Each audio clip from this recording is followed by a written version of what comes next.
My son, who studied abroad, is joining this company, so choose whether to be fired or resign. It came out of nowhere and didn't make sense, but it sounded like a notice of dismissal. Nora said, "The old should just relax at home and play chess." "I'll resign then." I immediately responded to Norris's words, lightly laughing and saying I'd rather play chess than work here. I'm Tyler Scott, a translator, 60 years old. Born in Tokyo, I've lived in various places like France, China, and Thailand following my dad's job transfers. I returned to the US during my university years. Leveraging my multilingual skills, I joined a translation company after graduation. At this company, I've done everything from subtitles and dubbing for foreign movies to translating books and documents for businesses and the medical sector. For about the last 10 years, I've also translated Asian comics, foreign games, and documents for foreigners living in the US. In addition to being fluent in languages, the job required a wide range of specialized knowledge and current trends to translate, so it was rewarding. I was confident in my language skills.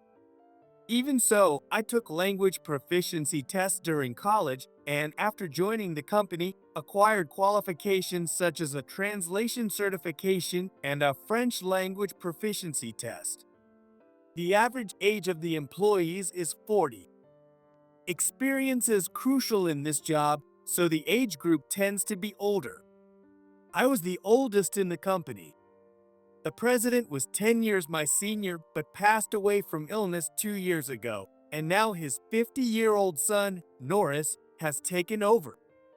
Norris is quite a tough and capable man, different from his predecessor. With the changing times, he has increased the variety of work we handle. For example, he has brought in projects like subtitling for Asian movies and translating foreign games. Recently, he's been eager to hire and train young people fluent in various languages. Once I was working on subtitles for a French animated movie about war.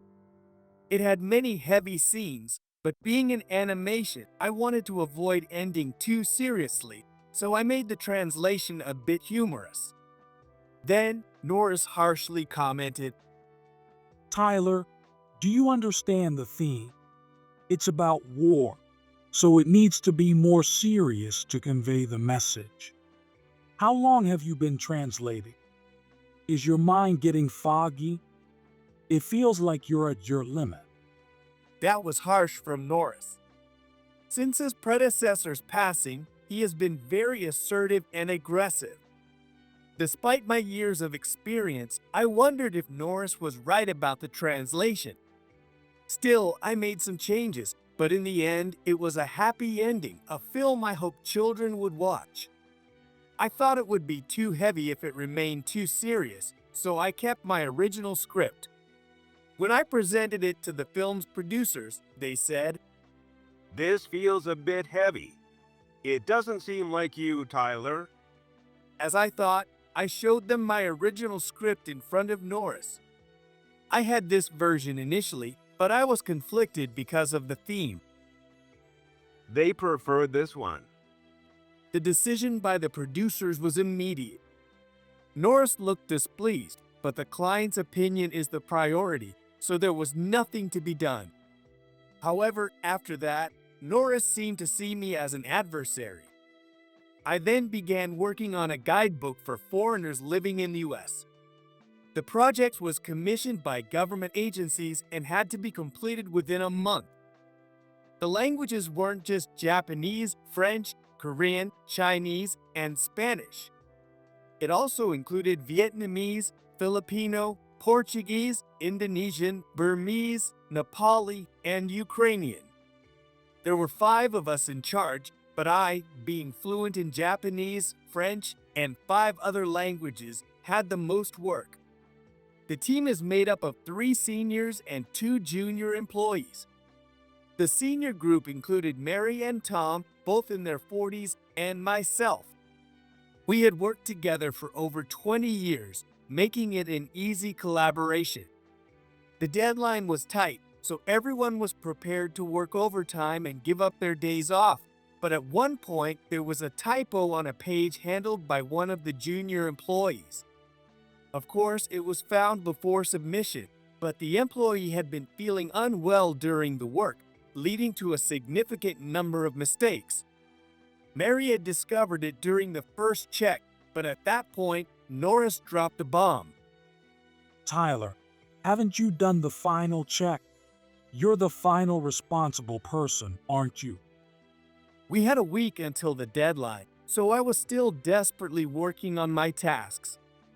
We had planned to redo all the final checks in the last 3 days, but Norris found a mistake during an interim review. Can't you just let me handle it since there's still time?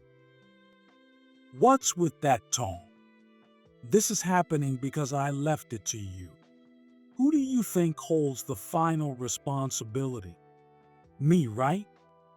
Instead of working as soon as possible, he berated me for a long time, as if he had caught a big break.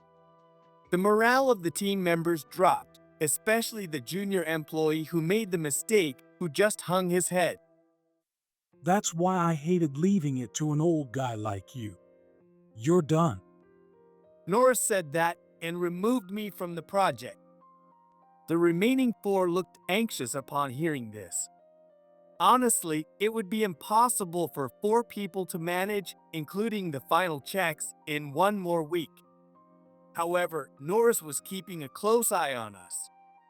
Reluctantly, after Norris went home, I secretly worked until midnight. Of course, the 4 were with me. And on the morning of the due date, we finally completed the task at 8:30.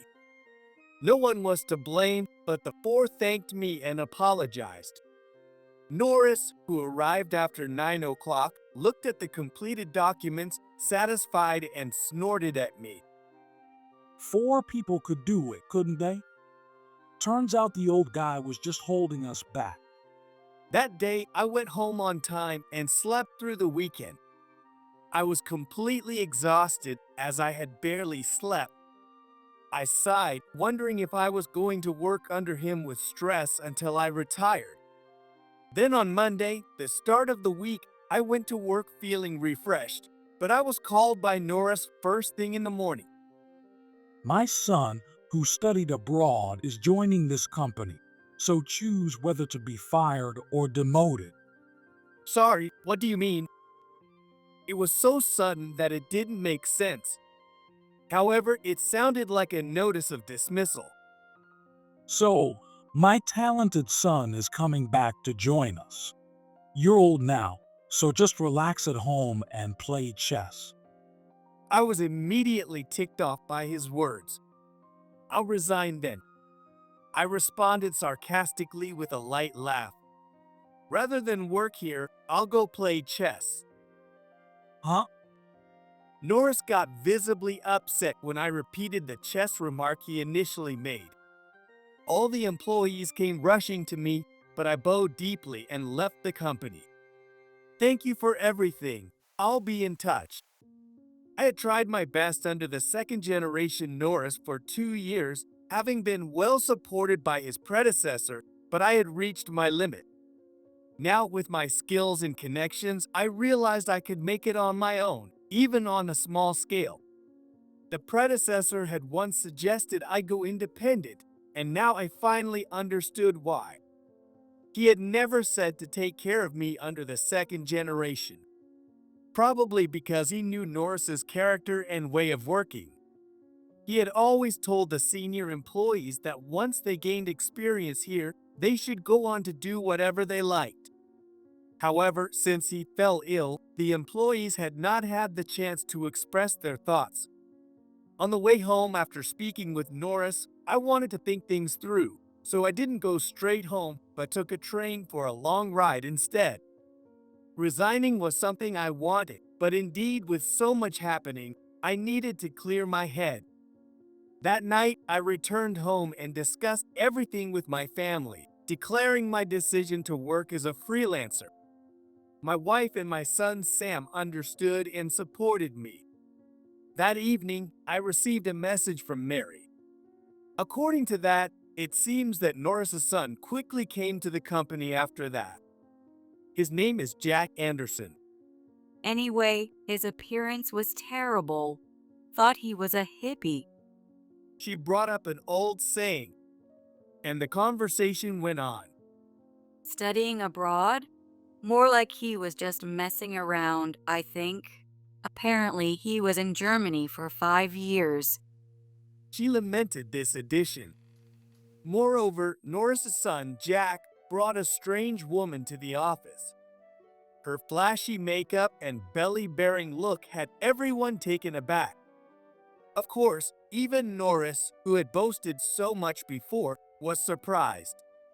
The next day, aiming for Norris's absence, I went to the old company to pick up my resignation papers. Outside the company, there was an unfamiliar man loitering, but I recognized him as Norris's son at first glance. Just as Mary had said, he really didn't look like a typical corporate employee. Our eyes met, and he looked at me as if he were looking at a suspicious person. Who are you? Jack appeared listless and not very spirited. I resigned yesterday. I came to pick up some documents related to my resignation. Oh, my dad mentioned that. I was a bit curious, but I went into the company anyway. Then, Mary and some familiar members came over. There's something I need to talk to you all about soon. Let's have dinner together. After saying that, I took care of what I needed at the HR department and left the company. Still, Jack was standing by the flower bed. Though we wouldn't be working together, something about him piqued my interest, and I ended up speaking to him. "You are Norris's son, aren't you?" Jack turned around and nodded. "Was your study abroad in Germany?" Yeah, well, I didn't plan to return, but my mom got hospitalized.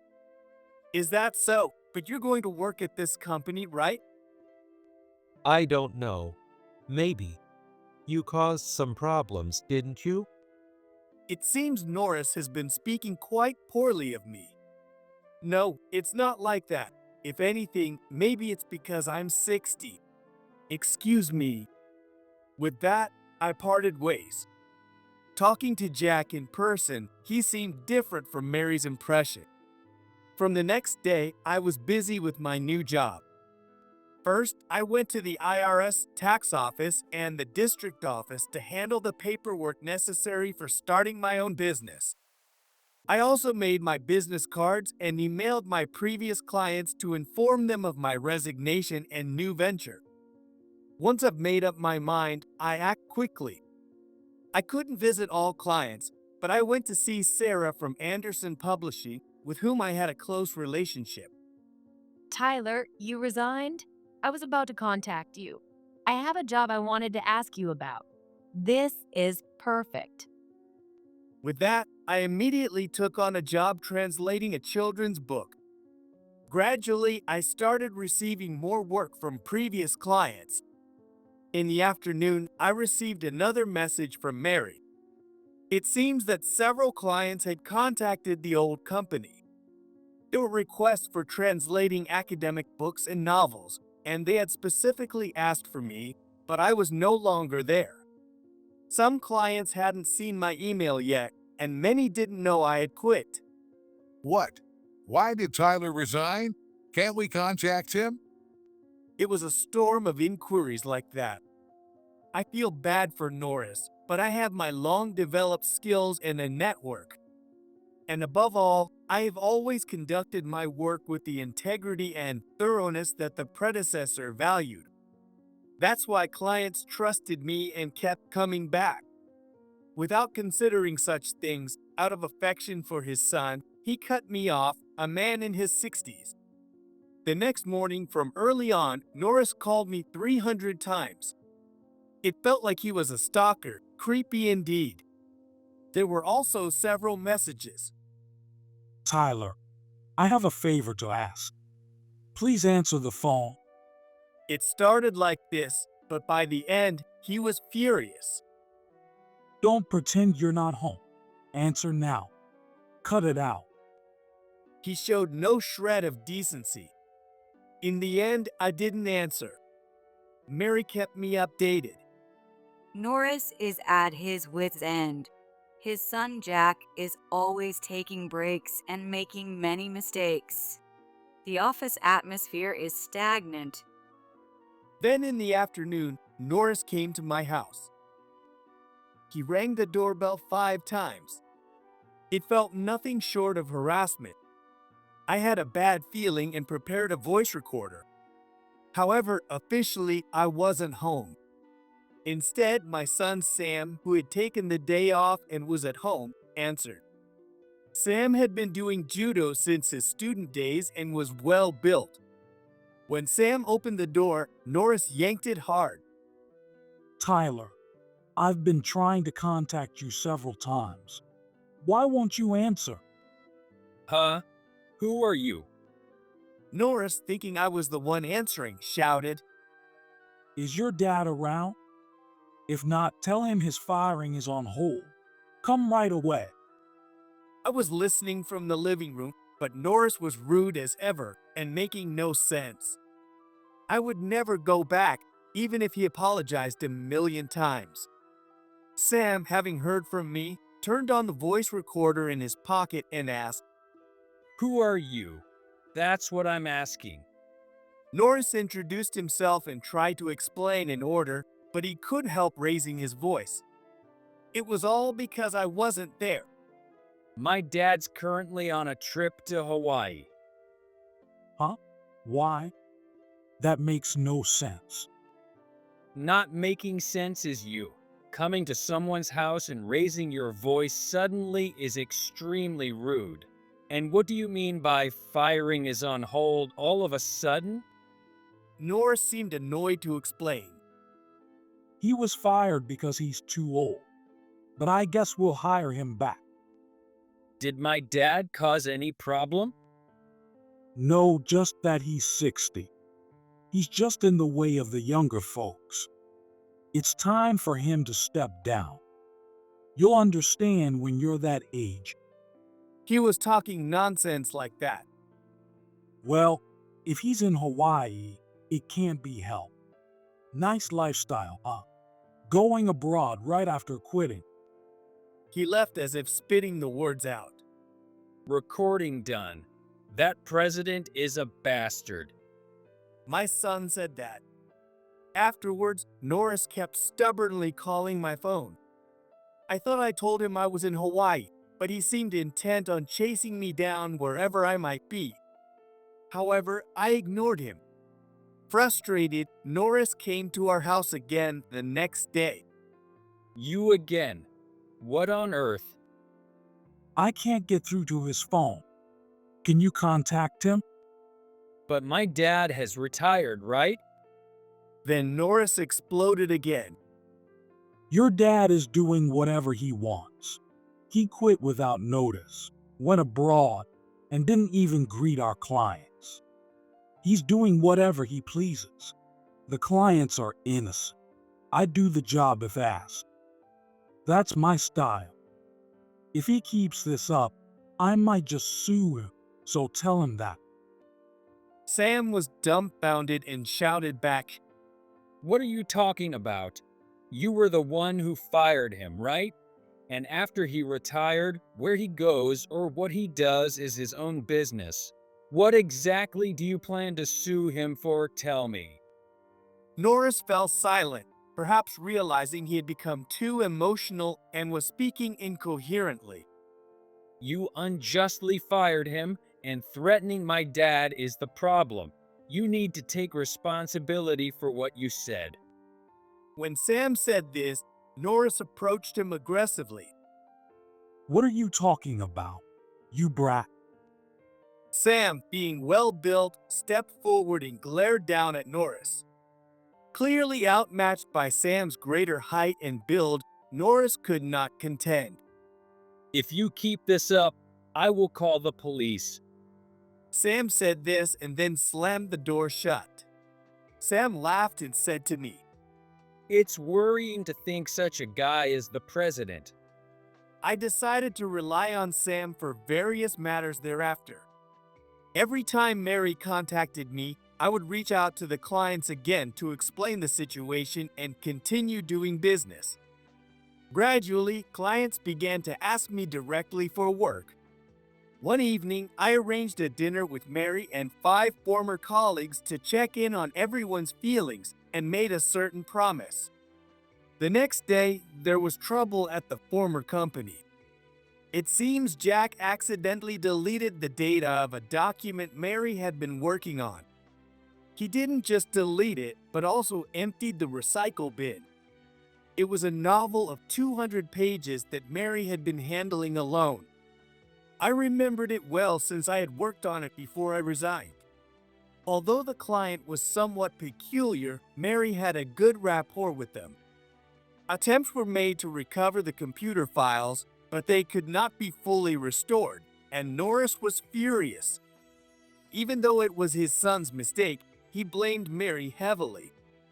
Mary, having no place to direct her anger, vented to me in a message. But the work had to be finished regardless. Sorry for venting. All back to work now. That's the message I received. Hearing from Mary, I remembered Jack, who I had approached previously. He might have made a mistake, but something about his demeanor and way of speaking didn't sit right with me. He didn't seem like someone just out of college. Who really was he? Curious, I searched his name online. Turns out, Jack was a flower artist. Last year, he had won a world championship for flower art in England and was well known in that field. It wasn't covered in the news in the US, and at least no one at the company knew about it. I remembered seeing Jack by the flower beds, and it finally made sense. Afterward, various questions arose, and I secretly asked Tom to do something. Through Tom, I reached out to Jack. Initially, Jack, not knowing what it was about, declined my invitation. It's important for both you and Mary. Moved by this, he agreed to meet at a hotel lounge on his day off. When I told him about his own background, Jack was surprised to know how much I knew. He said he had taken a break from his flower work and returned home because his mom was hospitalized. He had always had a poor relationship with his dad, Norris, and had chosen to study abroad to get away. While studying there, he became fascinated with the path of a flower artist and worked at a large flower shop in Berlin.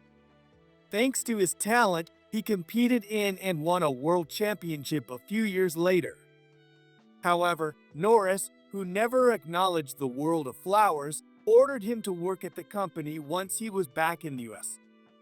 Jack harbored resentment towards his dad, who did not even take care of his mom and had no desire to work with him. Yet he couldn't just sit idle, so he ended up working at the translation company for a while. I never thought I'd talk about this with anyone. Why did you want to talk to me? Of course, the main reason was Mary. After explaining the situation, Jack agreed to help. I had already asked Tom to gather information, and based on that, I decided to go back to the old company. It's been a while, Norris. What now, after going to Hawaii? Ungrateful wretch. With all due respect, it seems you are the one being unreasonable. I said it loudly in front of all the employees. Huh? Coming to my company to complain, are you? You've got guts. It seems Mary has been unfairly burdened with responsibility for the work. It's none of your business. Someone get him out of here. However, no one moved to obey Norris. I've got something here. Saying that, I showed video from the company's security cameras. It showed Norris returning to the office at night, transferring translated novel data from Mary's computer to a USB drive, and deleting it from the computer with Jack watching from behind. I continued. Behind in the video, Norris is talking to Jack, who has recorded their conversation. Please listen to this. Jack then played the voice recorder. Jack, Employees are a hassle. Even if they're not very useful, they stick around for a long time. We need to rejuvenate if we want the company to grow. What we're doing now is part of that effort. Just do as I say. You'll be president one day. I never said I'd take over this company. Don't talk back. What are you going to do with a flower job? Going to Germany for a career with no future? Norris turned pale. He probably didn't expect Jack to be recording or to betray him. And he certainly didn't anticipate that I would take the lead in such a matter, which left him flustered and panicked. What nonsense is this? The mistake was Jack's, and it was Mary's responsibility for not checking. What authority do you even have to do this? Norris was furious.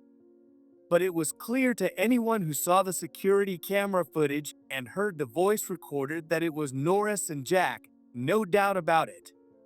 You were planning to make Mary take the fall and push her into resigning just like me. Causing an issue and then resigning would mean no severance pay according to company policy. Killing two birds with one stone. I was fired up.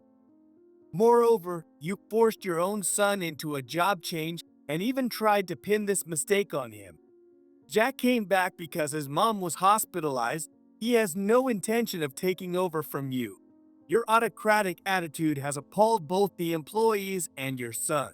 Who would follow someone like you? Mary, knowing the truth, spoke up in front of Norris. I can't forgive this. I'm resigning today. I was planning to leave after finishing this job anyway. You tried to blame me for the mistake, even though I had saved a copy of the translation on the USB drive. Plus, you made me work overtime. I'll be suing you for damages. Mary apologized to Jack. I judged you by your appearance. I'm sorry. I didn't think you were also a victim of Norris. Jack shook his head and smiled. I'm sorry too. I should have said from the start I wasn't planning to come to this company. Once my mom is discharged, I'll return to Berlin, but I was planning to open a store in the US. My partner has been scouting properties every day. Everyone realized the woman who came on the first day was his business partner and nodded in understanding. Norris shouted, What is this? Wrapping things up neatly, Jack. I won't allow any of this. I'm not a child anymore. I haven't financially burdened anyone. You neglect mom, and now you try to act like a dad. Plus, you disregard the employees that Grandpa cherished. You're unfit to be president. If you're just going to act high and mighty, quit being president. You good for nothing. Jack conveyed our feelings to Norris. I had the last word. Norris, all your schemes are now exposed. But if you think this is over, you're sorely mistaken. This is just chapter 2. Goodbye. I left the company. The next day, Mary resigned and came to my house around 11 a.m. Good morning. Thank you for yesterday. She seemed refreshed and had a clear smile. Let's wait a bit longer. Then by noon, Tom and the two younger employees who had worked the last time had all arrived. Everyone had finished their work by yesterday and submitted their resignation first thing this morning. We had reaffirmed the stories of the predecessor at the dinner we gathered for previously. Once you've gained enough experience, it's better to go independent. Those were the words of the predecessor. Mary and I had heard this directly from him. The two younger employees are still relatively inexperienced, but since they are not motivated under Norris, I decided to have them work under me first. They can gain experience here and eventually go independent. Mary and Tom have already gone freelance, continuing to work with former clients, and we share the workload during busy times. We all gathered for this founding ceremony in the afternoon. Sam joined us later. I had asked Sam to send a certified letter to Norris. Sam works at a law firm. He has direct evidence and is a witness to the wrongful termination, non-payment of severance, and the numerous threatening remarks Norris made when he barged into my home. He also handled the cases for the other colleagues concerning unpaid overtime and severance, sending certified letters for them. 3 days later, I went with Sam, who accompanied me as a lawyer, to Norris's office. Norris was surprised to see Sam. What? You and your son both coming to complain? I am lawyer Sam Scott. He said this and continued to speak in a calm and composed manner. I believe you've received the certified letters from 4 other people as well. Are you planning to take all these to court? I wouldn't advise it unless you have a lot of time on your hands. Hearing this, Norris slumped, defeated. Help me out, please. He begged on his knees, but it was too late for any pleas. There are only 7 employees left with Norris. If these employees leave, the company will not be able to survive. Especially if he has to pay out severance, it would be disastrous. He grudgingly agreed to pay the unpaid dues as stated in the certified letters. I had the last word. Norris, Jack has a much better eye for people than you. He's the one who truly inherited the predecessor's spirit. If you don't run this company into the ground, maybe the predecessor can rest easy. But that's unlikely, isn't it? Goodbye. With that, Sam and I left the office. Norris's translation company eventually went bankrupt. It was due to clients leaving one after another, and Norris, frustrated, yelled at the remaining employees daily, failing to treat them with respect. He was later pursued by creditors and struggled with liquidating the company. Jack, after his mom recovered and was discharged, returned to Berlin, but 6 months later, he opened a flower shop in his mom's hometown of California. Both he and his mom renounced any inheritance to avoid taking on Norris's debts. Jack sent beautiful floral arrangements to each of our homes as a grand opening gift. Unlike Norris, he's a thoughtful young man. As for me, in collaboration with my colleagues, our work has been going well. I've been able to pay the 2 younger employees from the first month, and our workload is steadily increasing.